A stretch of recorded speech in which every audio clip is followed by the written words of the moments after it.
Hello, hello. Welcome to our first ever episode. My name is Maximilian Koss. I am your host. And today I thought it would be a really good idea to go over what it's like to be passive and what it's like to be a perfectionist. What those kind of combine and ways to navigate out of that. So it is really easy to tell yourself you will do something and feel good about the idea. But when you sit down and try to do it, everything stops. You feel stuck in slow motion as the work becomes harder and harder. But why is that? We understand that developing a certain skill takes hard work and time, but it doesn't mean it should feel impossible. I think about a few things here, and in this episode, we're going to look at how to reshape our goals and way of thinking so things do not have to feel so dull and boring. That is the goal, at least. So perfectionism has always been a problematic aspect of my overall well-being and thought process. Maybe you've dealt with the same thing. I imagine some of you listening have fallen into this trap before or are currently stuck. I always find myself stuck and unstuck. It's a constant process, but it can be altered so that you can start taking control of the things that matter to you. So I've broken up this episode into a few steps that make it easily digestible. Of course, most of what I'll be talking about is philosophical and theoretical, but I promise it's worth looking at. Without further ado, let's get started. Step 1.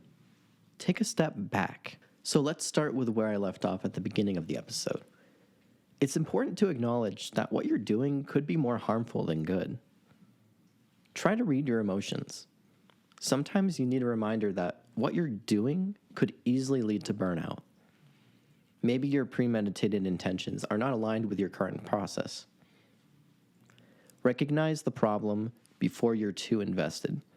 It is much easier to start over learning something when you invest time into doing things in the most efficient/practical ways.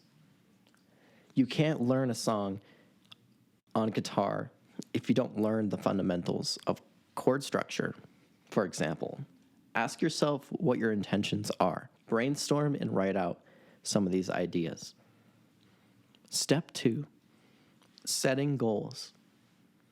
As a kid, goals were always something most of us never really understood or had a difficult time envisioning because we weren't prepared for life to get so difficult. Step 2, setting goals. As a kid, goals were always something that most of us never really understood or had a difficult time envisioning because we weren't prepared for life to get so difficult. Yes, growing up is hard. But in all seriousness, when is the last time you have set a tangible goal for yourself? It's possible you do it all the time without thinking about it. This can be a really good thing. However, don't rely on your mind to make goals. Write them down. Voice record them, and talk about them with other people. Relying on your mind for information can only get you so far, and most of us struggle to navigate our own minds and remember the distinct details. Think of goals as outcomes. You should be able to have a rough idea of how you envision that goal. If you can't picture what a desired goal would look like, you need to reshape your goals. You want them to be specific, but leave room for changes. And just as a reminder, you can't be too ambiguous either, because you'll lose the foundation of that goal if you're thinking way out there, too abstract. You need to refine the ideas you have, make them concrete, make them solid. Really, spend some time writing down your ideas before you even start doing them. Not everything creative has to be improvised.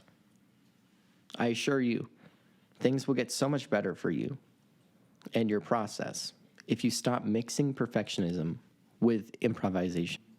Step 3, breakdown. Now you've written down some goals and you're making progress. Good work. Yes, I am giving you praise because you need to hear it. You deserve some acknowledgement for taking control of your life. So for the next step, you need to break down these goals even further. For example, You could have the general idea for an animation of a turtle in a sea, and when you put your pen to paper, or whatever you're doing, you draw blanks again. You didn't provide yourself with more context. You just gave yourself this one idea and were hoping to wing it. We're trying to avoid this as much as possible. It can sometimes feel like you have a bad imagination, but honestly, our minds are so packed with information and ideas that it is nearly impossible to succeed in getting a fully fledged idea.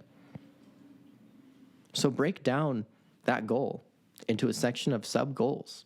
Imagine you want to produce an album with 10 songs, and you want to complete this in 6 months. That's a lot of work. You have to record multiple instruments, possibly vocals, and that's only for one song. Here's what to do. Odds are, the first few songs you make aren't even going to make it on the album. They're not bad, but they're also not exciting to you. Keep producing every day or set aside a few hours every week. Then provide yourself with a few ideas built around constraints. For this example, some could be how long you anticipate the song to be, like 3 to 4 minutes maybe. And another constraint could be based on how many tracks you want or need. For example, think about 2 or 3 different guitar tracks / melody lines. Maybe 1 or 2 vocal tracks, 1 drum track, and just 1 bass track. That way, you don't have to juggle a whole symphony of sounds. More often than not, keeping the sub-goals and tasks simple leads to better outcomes than trying to orchestrate a whole world of sound. These are all just examples, but the takeaway from this step is to break down the substance of your goals into manageable steps. Don't try to take on the goal in its entirety. You won't get anywhere. You'll stare at that blank page that you're trying to write a short story on, for example, and it will remain blank. Start with just one step.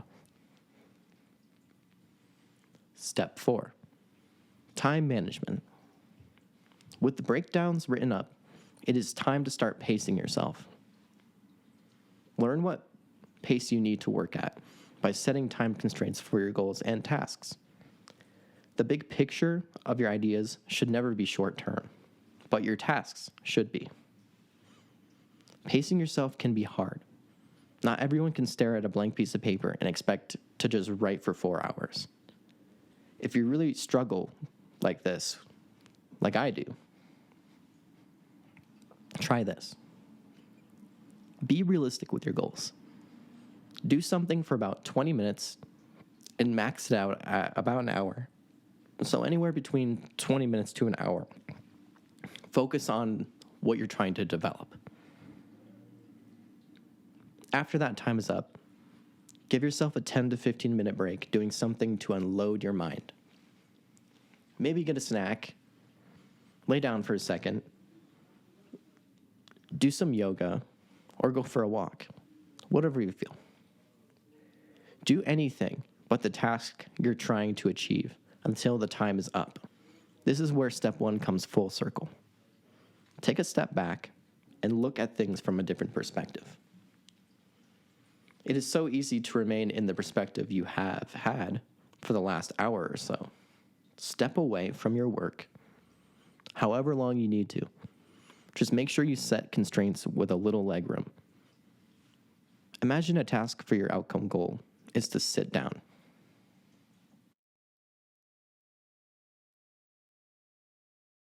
Leave yourself room for error and/or extra improvement. Leaving enough time and space for you to make bigger mistakes or to jump ahead on tasks can make the task you're focused on right now more manageable and feel less rushed.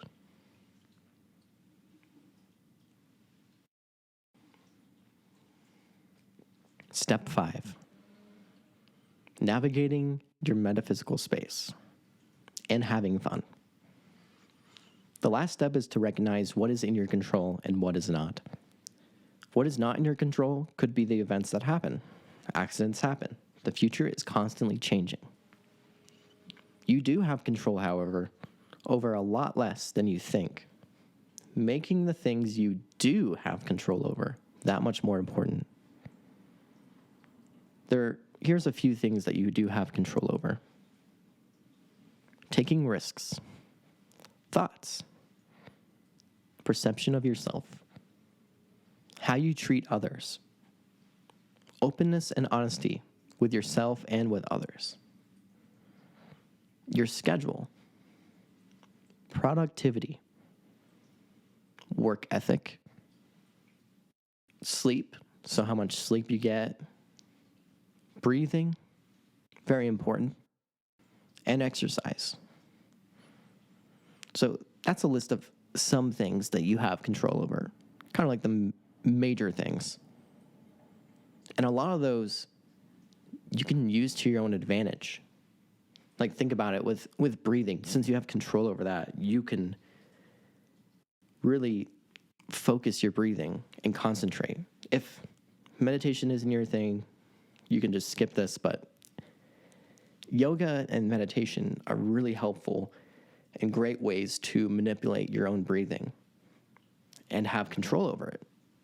So I highly recommend sitting down and just taking deep breaths and feeling like, all right, now that I feel calm, now that I know I'm aligned with my thoughts and everything, depending on how you obviously navigate mindfulness, it's totally up to you. But just remember to focus on the things that are within your control and understand that a lot of things are not within your control. So the point of this episode is to realize why having a perfectionist mindset can be damaging and how to navigate out of that passive action. Yoda from Star Wars once said to Luke Skywalker, and this is in normal English, that there is no trying, only doing. So if you want to get out of that funk, you have to stop being passive. Play on the offensive line of your creative process. If you're always focusing on defense, defending your current state of being, and never changing the future by being present in your passions, what are you doing? Stop this now. You have control.